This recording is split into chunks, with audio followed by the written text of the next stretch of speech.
우리가 분명히 알아야 될 것은 이제 얼마 후면 부활주일이 다가오는데요. 부활주일의 영광을 누리기 위해서는 반드시 그 전에 고난주일이 있어야 됩니다.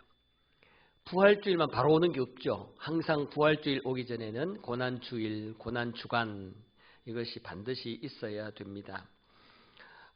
많은 사람들이 이 고난의 주간을 거치지 않고 부활의 영광을 추구하려는 그런 욕심을 가지고 또 잘못된 망상을 가지고 있는 사람들이 있어요. 고난을 거치지 않고 부활의 영광을 누리려고 하는 자, 죽음을 거치지 않고 다시 살고자 하는, 이것은 논리적으로도 말이 안 되잖아요. 죽어야 다시 삶이 있지, 죽지도 않았는데 다시 삶이 있습니까? 고난이 있어야, 고난으로 인한 죽음이 있어야 부활로 인한 영광이 있는 것입니다. 이것은 아주 중요한 영적인 원리인데요. 제자들은 바로 이러한 영적인 원리를 모르고 영광만을 추구하려고 했었어요.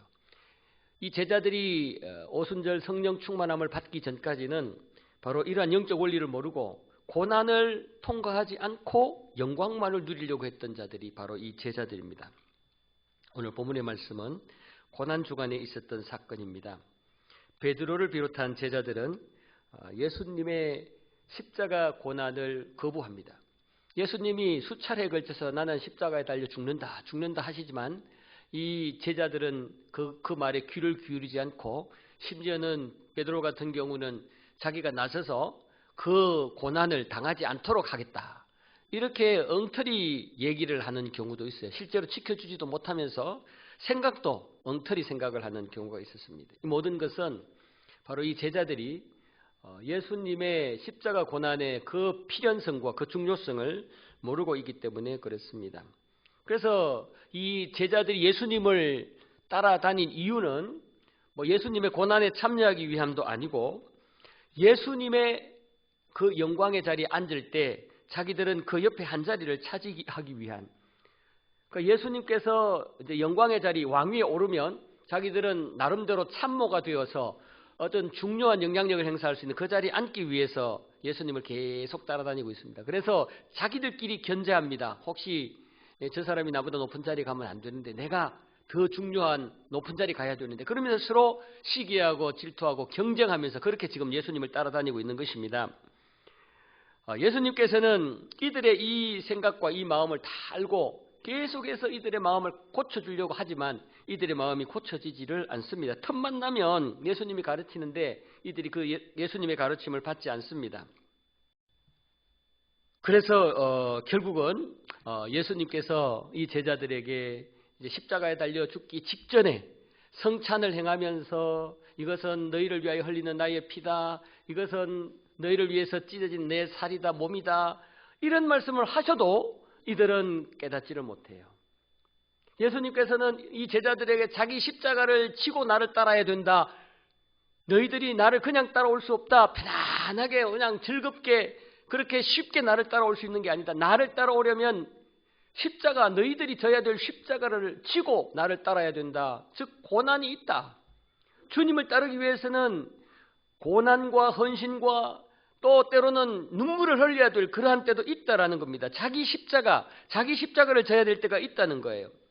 그런데도 제자들은 그것을 못 깨달아요. 예수님은 너희들 나를 따라오려면 수고도 해야 되고 희생도 해야 되고 세상으로부터 미움과 핍박도 받아야 되고 때로는 너희들이 그렇게 하고 싶은 거 포기도 해야 되고 마음속에서 일어나는 많은 욕구들을 그냥 억눌려서 죽이기도 해야 된다. 지금까지 나름대로 즐겼던 모든 것들을 다 내려놓고 포기도 해야 된다.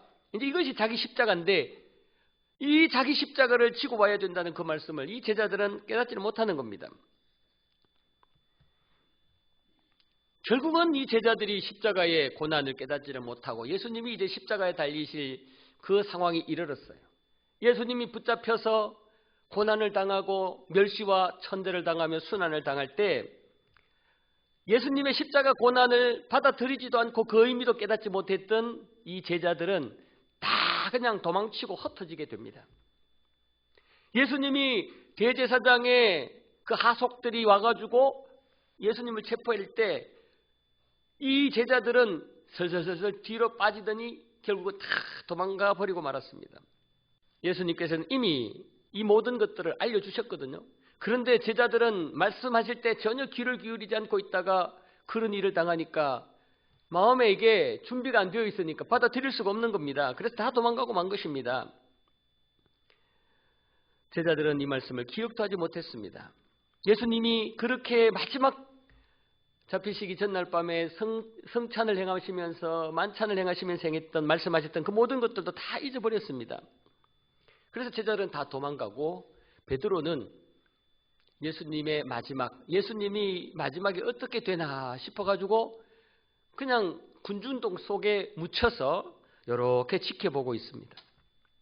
그러다가 옆에 있는 사람들이 베드로를 알고는, 베드로가 예수님의 제자인 걸 알고는 이 베드로에게 또 예수님 제자지라는 질문을 합니다. 3번의 질문을 하는데 베드로는 이 3번 다 그 질문에 부정을 합니다. 처음에는 그냥 부정을 하다가, 2번째는 맹세하며 부정하다가, 3번째는 저주하고 맹세하며 부정을 합니다. 더 강도 높게 부정을 했다는 거예요. 그러다가 마지막에 3번째 부인을 하고 난 뒤에 닭이 우니까 그 닭 소리를 듣는 순간 그때 비로소 주님의 말씀이 생각난 거예요. 좀 일찍 생각이 났으면 양심의 가책을 느끼면서 반응을 어떻게 다르게 했을지 모르는데 첫 번째, 2번째, 3번째 부인을 하고 난 뒤에 닭 소리를 듣고는, 닭 울음소리를 듣고는 그제서야 생각이 난 거예요. 그래서 밖으로 뛰쳐나가서 통곡하며 회개하죠. 여러분, 하나님의 말씀을 기억하고 그 하나님의 말씀을 되새기는 게 얼마나 중요한지 몰라요. 만약에 첫 질문, 너도 예수님과 함께 있던 자지라는 그 얘기를 들었을 때 바로 예수님의 말씀, 예수님께서 내가 3번 예수님을 부인한다고 하더니 이것이 첫 번째 부인한 그런 질문이구나 라고 느껴졌다면, 예수님의 말씀이 기억되어졌다면 베드로는 그 즉시 부인을 하지 않을 수도 있어요. 말씀이 기억났다면 결과는 달라질 수 있어요. 그런데 말씀이 기억나지 않은 거예요. 여러분, 말씀이 우리 삶에서 기억날 때 그건 큰 은혜고 축복이고, 그 말씀대로 순종할 때 그것은 더 큰 은혜고 영광이고 축복입니다. 그런데 말씀이 전혀 기억이 안 나요. 정말 마귀가 그냥 자유롭게 우리를 공격하는데 그 마귀의 공격이나 세상의 타락한 모습들을 이길 수 있는 그 모습 속에서 하나님이 무엇을 원하는지, 어떻게 하기를 원하는지를 전혀 깨달을 수 없는, 말씀이 우리에게 기억이 안 나니까 아무것도 깨달는 게 없어요. 그러니까 내 멋대로 하다 보니까 엉망진창이 되는 거예요. 여러분, 말씀이 깨달아지고 그 말씀에 순종하면서 하나님 앞에 날마다 하나님의 뜻대로 살아가는 거룩한 삶을 사는 저와 여러분들이 되기를 축복합니다. 먼저 베드로는 예수님께서 십자가에 달려 죽으실 것이다, 너희 중에 나를 팔 자가 있을 것이다, 이런 말씀을 십자가에 달리시기 직전에 쭉쭉쭉 말씀을 하시니까 베드로가 옆에 있다가 절대로 그런 일이 없을 겁니다. 설령 그런 상황이 생겨도 나만큼은, 우리 주변의 제자들은 다 예수님 버려도, 예수님 팔아도 나는 절대로 예수님 안 팔고 절대로 예수님 버리지 않을 겁니다라고 막 다짐을 했던 것입니다. 그런데 이것은 정말 베드로에게 이런 믿음이 있어서 믿음의 고백이 아니고, 신앙의 고백이 아니고 인간의 감정이었어요. 인간의 감정에 불과했습니다. 내가 오늘 예수님 절대로 부인하지 않고 예수님 지키겠습니다. 이거는 그냥 인간의 감정에 불과한 것이에요. 여러분, 신앙 고백과 인간의 감정, 자기 생각 주장과는 아주 현격한, 완전한 차이가 있습니다. 많은 사람들이 자기 욕심이나 자기 주장을 가지고, 자기 생각을 가지고, 자기 감정을 가지고 그것을 신앙으로 착각하는데요. 이거는 베드로와 같은 이런 꼴나기가 쉽습니다. 여러분, 우리는 믿음과 신앙, 그리고 인간의 자기 감정과 자기 욕구, 욕정, 이거 차이를, 구별을 확실하게 할 수 있어야 돼요. 그게 우리 신앙의 승패를 좌우한다고 할 수도 있습니다. 베드로는 지금 예수님 지켜주겠습니다. 나는 예수님 절대로 버리지 않고 예수님 딴 사람들한테 팔려가는 거 내가 그냥 보고 있지 않을 겁니다. 내용만 보면 굉장히 은혜롭고 중요한 그러한 내용인데, 그런 말을 하는 베드로의 마음은 신앙이 아니었어요. 믿음이 아니었어요. 성령의 감동이 아니었어요. 그냥 자기 인간의 욕구, 욕심이었어요. 오늘날 목사도 그렇고 우리 장로님, 권사님, 집사님들 오래된 신앙생활 하는 분들 우리 중에 욕구가 신앙으로 착각되는 경우가 있다니까요. 다 그냥 감정에 빠져가지고 흥분해가지고 그 자리에서 뭐 하겠습니다. 그래놓고 나중에 책임지지 못하는 경우 너무나 많잖아요. 베드로는 내가 주와 함께 죽을지언정 예수님 부인하지 않겠다 했어요. 예수님께서 이 베드로가 감정으로 하도 큰 소리 뻥뻥 치니까 야 웃기지 마라. 너는 오늘 밤 닭 울기 전에 네가 내 3번 부인할 거다. 한 번도 아니고 3번이나 부인할 거다. 그러니까 베드로가 더 흥분해서 하는 말이 주님 무슨 말씀하십니까? 내가 죽을지언정 나는 주님 부인 안 합니다. 큰 소리 뻥 쳤어요. 그런데 결과는 어떻게 됩니까? 그러니까 뻥 치고 난 뒤에 결과는 어떻게 됩니까? 죽을지언정 부인하지 않겠다 해놓고는 3번이나 부인하잖아요. 3번이나. 자, 첫 번째 부인은요. 한 여종이 와가지고 하는 말이 너도 갈릴리 사람 예수와 함께 있었지? 그래요. 한 여종이 와가지고 너도 갈릴리 사람 예수와 함께 있었지? 이렇게 얘기를 합니다. 여기서 우리가 관심 가질 것은 갈릴리 사람 예수. 여기서 갈릴리 사람에 관심을 가져야 돼요. 이 갈릴리는요, 갈릴리 호수 있잖아요. 이스라엘에 보면 갈릴리 호수가 있는데 그 갈릴리 호수 주변에 있는 그러한 마을들, 이 마을들을 쭉 주님께서 사역을 하신 그것을 두고 한 말이에요. 예, 사진 보시면 갈릴리 바다가 있고요. 저 갈릴리 바다라 그러기도 하고 호수라 그러기도 해요. 호수나 바다나 같은 의미다 생각하시고 저 갈릴리 바다 주변에 보면 벳세다, 고라신, 가버나움, 게네사렛, 막달라, 디베랴, 나사렛, 나인 뭐 이렇게 쭉 있는데 저기가 예수님의 사역의 중심지예요. 그러니까 저기서 나사렛을 빼고 나머지 저쪽 지역들은 예수님께서 공생의 사역을 약 3년 하시는데 이 공생의 사역 3년을 하시는데 약 3분의 2 정도를 저 갈릴리 바다 주변 마을을 다니면서 사역을 하셔요. 그렇기 때문에 갈릴리 사람 예수라는 말은 바로 예수님이 바로 메시아적인 사역을 감당을 하는 그 예수님을 표현하는 겁니다. 그러니까 갈릴리 사람 예수라는 말은 갈릴리에서 메시아 사역한 예수 이런 뜻인데 그러니까 이 베드로에게 너는 갈릴리에서 메시아 사역을 한 그 예수와 함께 있었던 자지 이 말이거든요. 그러면 베드로 입장에서는 진짜 믿음을 가지고 신앙을 가졌다면 영광스러운 그러한 표현이에요. 야, 니는 메시아이신 예수님과 함께 다녔던 자지 이 말은 굉장히 영광스럽게 생각해야 될 그런 말이거든요.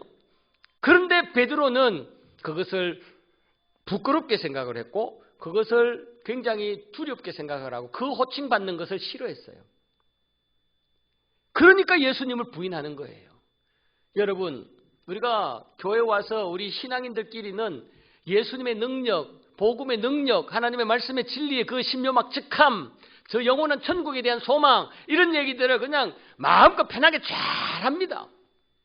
그런데 세상 속에 나가면 이 구원의 진리, 생명의 말씀, 영원한 하나님에 대한 그러한 말씀들, 천국에 대한 소망의 말씀들 자랑하며 제대로 증명하면서 그 사람들한테 소개하려고 하고 있습니까? 세상 속에서 과연 여러분은 예수님을 얼마나 어떻게 표현하며 자랑하고 그 예수님을 인정하고 있습니까? 예수님을 메시아로 인정은 하고 있습니까? 지금 첫 번째 이 한 여종의 질문, 너도 갈릴리 사람 예수와 함께 있었지? 라는 이 말에 베드로는 그래, 우리 예수님이 메시아이신데 내가 그 예수님과 함께 3년 동안 지내면서 얼마나 많은 기적과 능력들을 행하며 하나님께 영광 돌린 줄 알아? 그래, 너 예수님과 있었다 라는 얘기를 하면 자기도 그냥 그 자리에서 붙잡혀 갈 것 같으니까, 그 자리에서 바로 예수님처럼 체포될 것 같으니까 거기에 동의를 못하는 거예요. 그러면서 하는 말이 자기는 예수님을 모른대요. 오늘 여기 말씀을 보세요. 네가 무슨 말을 하는지 나는 알지 못하겠다 그래요. 네가 무슨 말을 하는지, 야, 네 무슨 말 하냐? 완전히 얼굴에 철판 깔고 마음에 그냥 철판을 깔고 나는 네가 무슨 말 하는지 전혀 모르겠다라고 오리발을 내미는 거죠. 쉽게 말하면. 여러분, 아마 베드로는 굉장히 예수님에 대하여 실망하고 낙담하고 있었는지도 모릅니다. 왜냐하면 베드로는 예수님이 십자가에 달려 죽는 고난의 메시아로 생각하지 않고 이제 로마 정권으로부터 이스라엘 민족을 독립시키고 또 자유케 만들어서 자기가 그래서 그 예수님이 왕이 되어서 이스라엘 민족을 정치적으로 안정시키고 하나 되게 만드는 그런 지도자로 생각을 했거든요. 그래서 예수님이 정치 지도자로 이스라엘 민족 최고 지도자가 되면 자기들은 그 중에 장관이나 뭐 이런 거 한번 해야 되겠다 이런 생각을 하고 있었거든요. 그런데 예수님이 지금 자꾸 십자가에 죽니 사니 그런 말씀을 하시고 결국은 이제 이렇게 잡혀가서 이렇게 보니까 대제사장한테 비참하게 신문을 당하는데 말도 한마디 제대로 못하고 막 그런 거 보니까 이 베드로도 그냥 기가 팍 죽었을지도 몰라요. 아주 심하게 실망하고 낙심하고 있었을지도 몰라요. 자신이 그렇게 믿고 기대했던 그동안에는 강력한 능력도 행하고 귀신도 쫓아내고 막 말씀도 아주 멋지게 하셨던 그분이 이제는 완전히 쫙하게 그냥 침묵하고 계시니까 얼마나 실망스러웠겠어요. 그러나 예수님은 이미 이렇게 하실 것을 제자들한테 베드로한테 다 말씀을 해주셨는데 이들이 듣지 않았기 때문에 지금 이런 낙심을 하고 절망을 하는 겁니다. 그래서 복잡한 이때에 갑자기 옆에서 한 여종이 나타나가지고 하는 말이 너도 갈릴리 사람 예수와 함께 있었지? 하니까 깜짝 놀라가지고 하는 말이 네 무슨 소리 하노? 지금 무슨 소리 하는지 나는 도무지 알지 못하겠다. 이런 소리를 한 것입니다. 여러분, 우리가 세상 속에서 이런 질문을 받을 때가 많습니다. 주변에 사람들로부터 이런 이 여종이 베드로에게 한 질문 같은 이런 얘기를 듣거나 또 이런 상황을 맞이할 때가 우리는 많습니다. 정말 예수 믿는 것에 대하여 우리한테 네 진짜 예수 믿나? 또 너 진짜 교회 다니나? 또 예수님 믿으면 어떻게 되는데? 또 뭐 교회에 제일 중요한 게 뭐냐? 그러면서 관심을 가지고 교회에 대하여 예수님에 대하여 우리의 신앙생활에 대하여 질문을 하고 묻는 경우가 많아요. 또 우리가 그런 설명을 할 수 있는 기회를 얻을 때가 있어요. 그럴 때 여러분들은 어떻게 반응을 하십니까? 아이고 부끄러워가지고 아이고 그냥 뭐 사람들이 나를 어떻게 생각할까 싶어가지고 아무 소리도 못하고 얼굴만 벌게지고 끝나는 거 아닙니까? 그냥 일반적인 둥그스름한 그런 포괄적인 대답만 한마디 툭 던지고 끝나는 거 아닙니까? 그렇다면 그분들은 죄송하지만 베드로와 같은 자예요. 좀 더 과격하게 말씀드릴까요? 예수님을 부인하고 있는 거예요. 그렇다고 예수님 믿는다고 자랑하거나 그러지 마세요. 그렇게 하면서.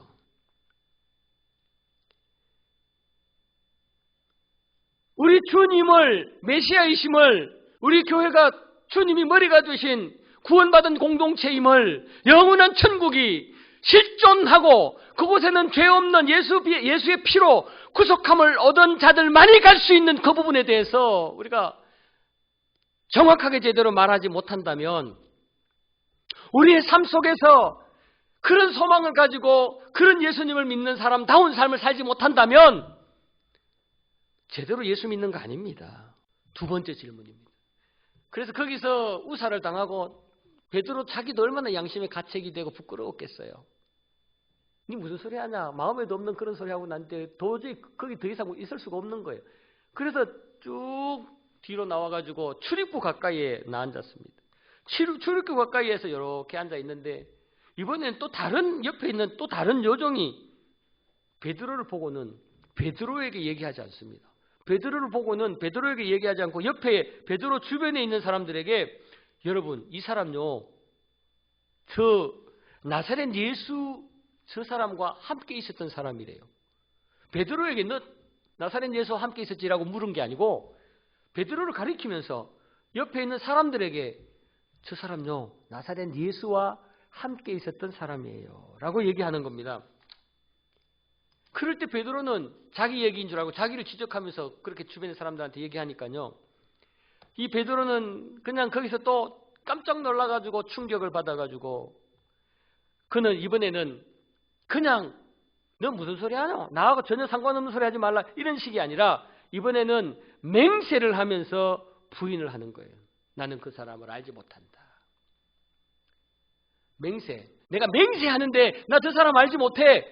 맹세하는데 나 저 예수 나와 상관없는 자야 라고 얘기하는 겁니다. 여러분, 예수님이 이 모든 상황을 다 알고 계시는데 이 상황을 보시고 얼마나 마음이 아프셨을까?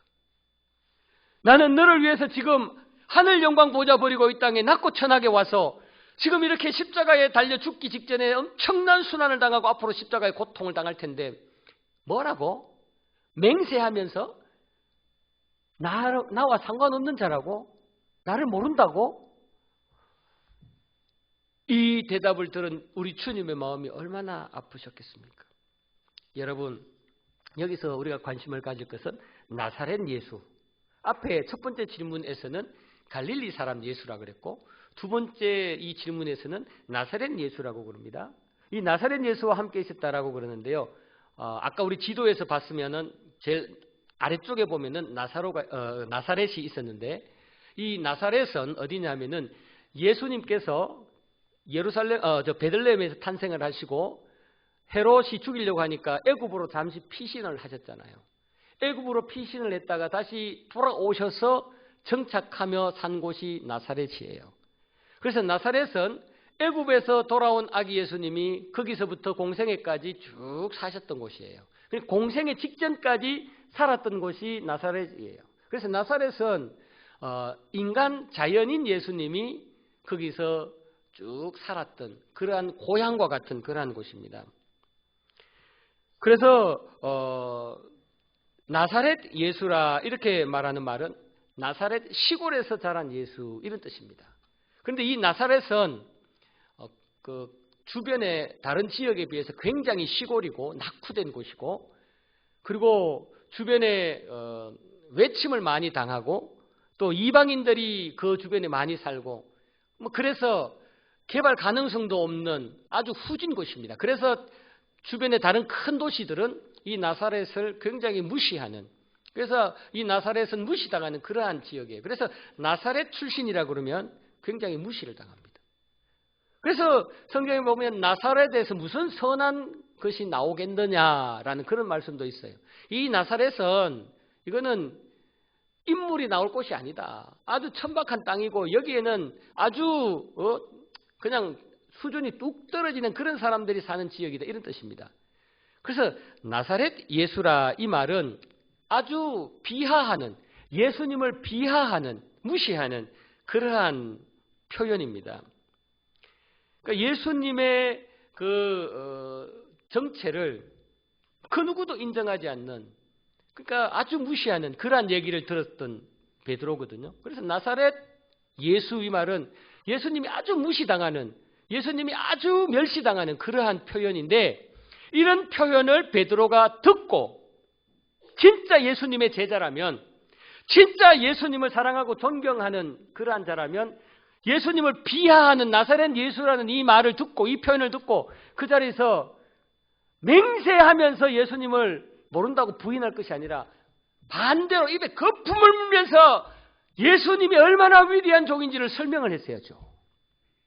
그곳에서 나사렛 예수님이 얼마나 위대한 능력을 행하신 분이고 진리를 가르치시는 분인지 완전한 분이신지를 자기가 지금까지 3년 동안 보고 왔잖아요. 듣고 왔잖아요.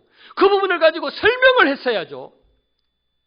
근데 예수님이 자기가 직접 보고 듣고 한 그 위대하신 예수님이 나사렛 예수라고 무시당하고 비하받는 그런 모습을 보고도 가만히 있어도 그래도 좀 낫겠는데 거기서 예수님을 부정하고 있으니까, 예수님을 모른다니까 얼마나 예수님께서 마음이 아프시겠습니까? 여러분, 이것은 오늘날 우리들에게도 충분히 있을 수 있습니다. 지금 텔레비전이나 유튜브나 뭐 여러 가지 어떤 공공 게시물이나 이런 것들을 보면 하나님을 조롱하고 예수님을 조롱하고 교회를 비하시키고 하나님 말씀 성경을 아주 비하시키는 그런 일들이 얼마나 많은데, 여러분 그런 것들을 볼 때 여러분들은 어떻게 반응합니까? 그런 것들을 볼 때 의분이 일어납니까? 마음이 정말 괴롭고 속상하고 하나님 저런 사람들 하나님 그냥 두시면 안 됩니다.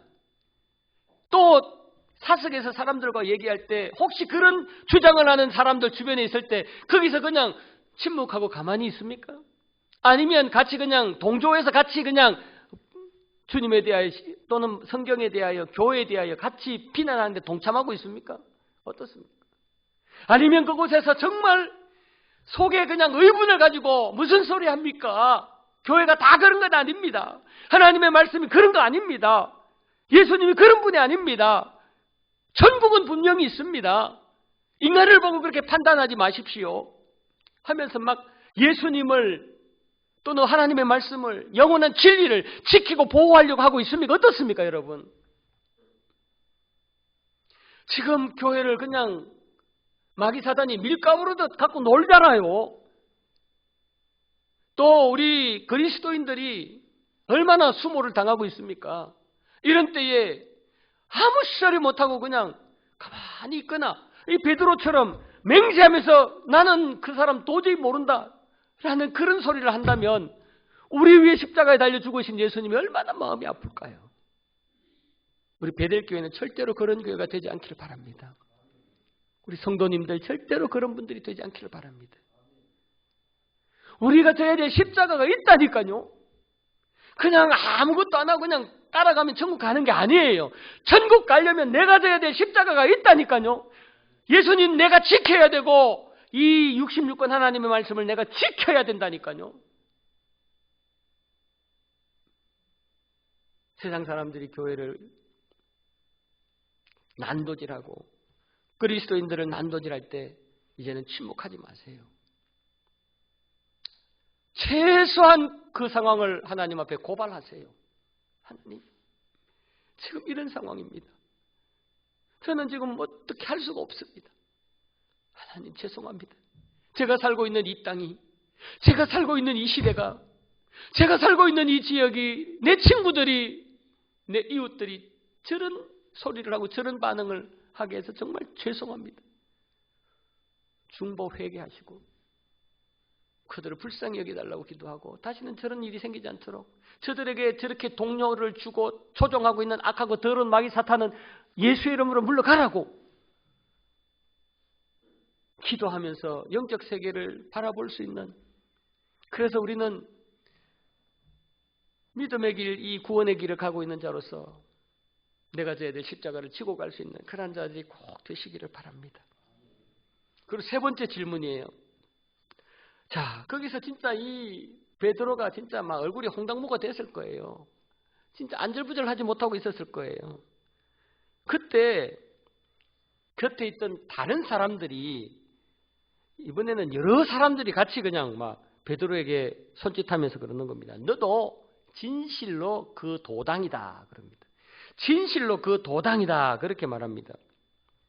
이 도당이라는 말은 패거리, 나쁘게 말하면 패거리, 좋게 말하면 같은 뜻을 가지고 있는 공동체, 뭐 이런 뜻입니다.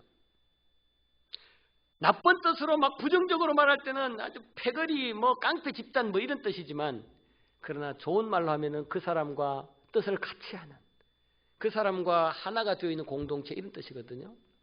자, 지금 이 주변에 있는 사람들이 베드로에게 너는 저 예수와 같은 도당이다 라고, 저 예수와 같은 강도 집단이다 뭐 이런 나쁜 죄인 집단이라고 말을 하지만, 베드로는 예수님이 누군지 진짜 그리스도라고 믿는다면, 안다면 부정적으로 받아들이지 않고, 야, 저 사람들이요, 우리 예수님, 그리스도이신 예수님과 내가 같은 공동체라고, 한 몸이라고 얘기해 주네. 이런 생각을 하면서, 맞아요, 나는 예수님과 같은 도당이에요. 저 예수님과 하나 된, 그래서 저 예수님 때문에 나는 구원받았고, 저 예수님 때문에 나는 죄 용서받았고, 저 예수님 때문에 나는 죽어 천국 갈 겁니다. 이 말을 할 수 있어야 된단 말이에요. 그렇지 않겠어요? 그런데 베드로는 어떻게 반응합니까? 이번에는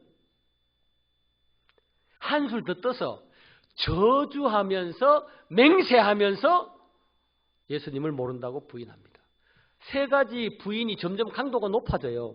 첫 번째는 그냥 니 무슨 말 하노? 모른다, 나 저 사람 예수님 모른다 그랬다가, 두 번째는 맹세를 하면서 내 맹세컨대 저 사람 모른다 그렇게 얘기해요. 세 번째는 저주하면서, 야, 만약에 내가 저 사람을 안다면 나한테 불이 떨어질 거야. 하늘에서 불이 떨어질 거야. 또는 내 손에 장을 찢어. 뭐 이런 식으로 그냥 막 자신을 저주하면서, 만약에 저 사람을 안다면, 예수를 안다면 자신을 저주하면서 진짜 내 그렇게 맹세하는데 나 저 사람 몰라. 엄청나게 강도 높은 부정이, 엄청나게 강도 높은 부인이 세 번째 부인이에요. 만약에 내가 예수님 알면 나에게 저주가 임할 것이고, 내 진짜 맹세하는데 나 저 사람 모른다니까, 이거거든요. 와, 이거는 진짜 무서운 강도 높은 예수님을 부인하는 거예요. 베드로가 어떻게 여기까지 갔나요? 베드로는요, 한때 제일 제자들 중에 앞장섰던 자입니다. 예수님께서 베드로를 제일 귀하게 여겼던 자입니다. 그래서 제자들 중에 항상 앞서 있었어요. 예수님께서 예수님에 대하여 백성들이 어떻게 생각하느냐라고 물었을 때, 뭐 세례 요한이라고도 하고 선지자 중에 한 사람이라고도 하고 뭐 이런 얘기할 때, 그럼 너희들은 나는 누구라고 생각하느냐라고 역 질문할 때 제일 먼저 베드로가 손 뻗어 들고는 주는 그리스도시요 살아계신 하나님의 아들입니다라고 대표적으로 예수님이 원했던 그 답을 했던 사람이 베드로입니다. 베드로는 예수님한테 뽑혀가지고 변화산상에 올라가가지고 영안이 열려서 모세를 보고 엘리야를 봤던 그러한 자입니다. 베드로는 예수님이 물 위로 걸어오실 때 자기도 걷고 싶어가지고 예수님하고는 물속에 뛰어들어서 예수님과 함께 물 위를 걸었던 자입니다. 대단한 사람입니다, 베드로. 그런데 어떻게 베드로가 순식간에 예수님이 십자가에 달리기 직전에 붙잡혀가서 침묵하고 초라하게 그냥 순환을 당하시는 모습을 보고는 어떻게 세 번째 이런 대답을 하냐 말이에요. 어떻게 자기를 저주하면서 또는 맹세하면서 나는 예수를 모른다라고 부정하냐 말이에요. 정말 이해가 안 되는 그러한 상황입니다. 여러분, 우리들도 이럴 수 있어요.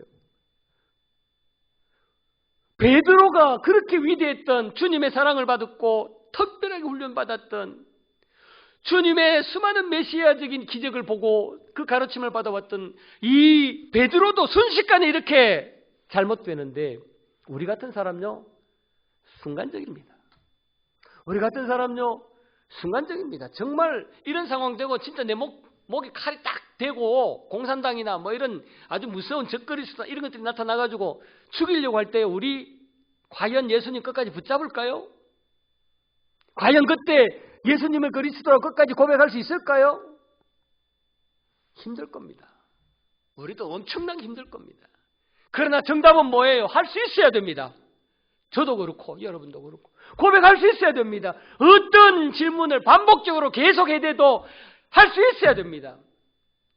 베드로가 이 엄청난 정말 절망적인 경험을 하고 회개하고 난 뒤에 마지막에 부활하신 주님으로부터 세 가지 질문을 받잖아요. 네가 나를 저 사람들보다 더 사랑하느냐 세 번 질문을 받을 때, 거의 같은 의미의 질문을 받을 때 베드로가 그때는 주님이 원하시는 답을 하잖아요.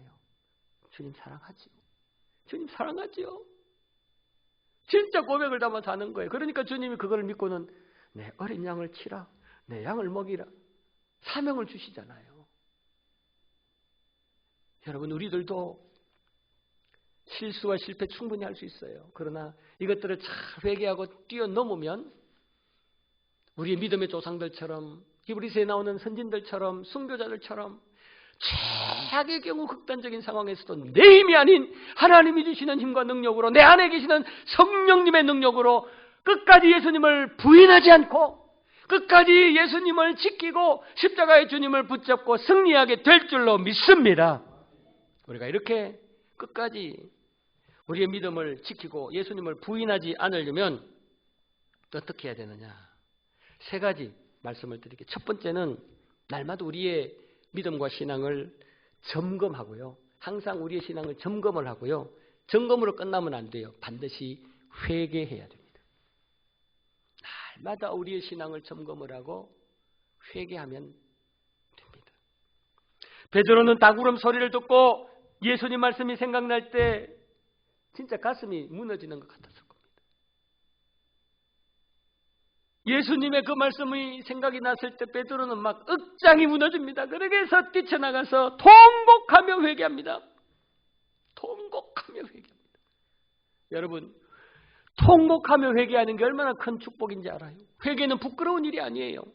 우리는 누구든지 언제든지 죄를 지을 수 있는 자이기 때문에 회개를 부끄러워하면 안 돼요. 회개는 축복이고 영광입니다. 죄를 깨달을 때마다 그때마다 회개하면 이 회개는 우리의 죄 문제를 해결할 수 있는 유일한 방법이잖아요. 십자가의 보혈로 그 죄를 덮어쓰고 씻어내면 우리는 하나님 앞에 의롭다고 인정을 받으니까요. 베드로가 그렇게 했습니다. 요한일서 1장 9절에 보면 만일 우리가 우리 죄를 자백하면 그는 미쁘시고 의로우사 우리 죄를 사하시며 우리를 모든 불의에서 깨끗하게 하실 것이요 그랬습니다. 우리 하나님은 미쁘시고 의로우셔서 우리가 죄를 자백하기만 하면 다 용서해 주신다 그랬어요. 그러니까 베드로도 나가서 통곡하며 하나님께 회개하니까 하나님이 용서해 주신 겁니다. 그러나 주님을 팔아먹은 가룟 유다는 뒤늦게 후회는 하지만 회개는 하지 않잖아요. 회개를 하지 않으니까 비참한 최후를 맞이하며 멸망을 당했습니다. 바스바를 범했던 다윗, 엄청난 죄인데 그것이 죄인 줄 깨닫고는 하나님 앞에 이불이 젖도록 눈물로서 기도하며 회개합니다. 그때 하나님이 용서해 주셨어요. 여러분, 우리는 죄를 짓지 않을 수는 없어요.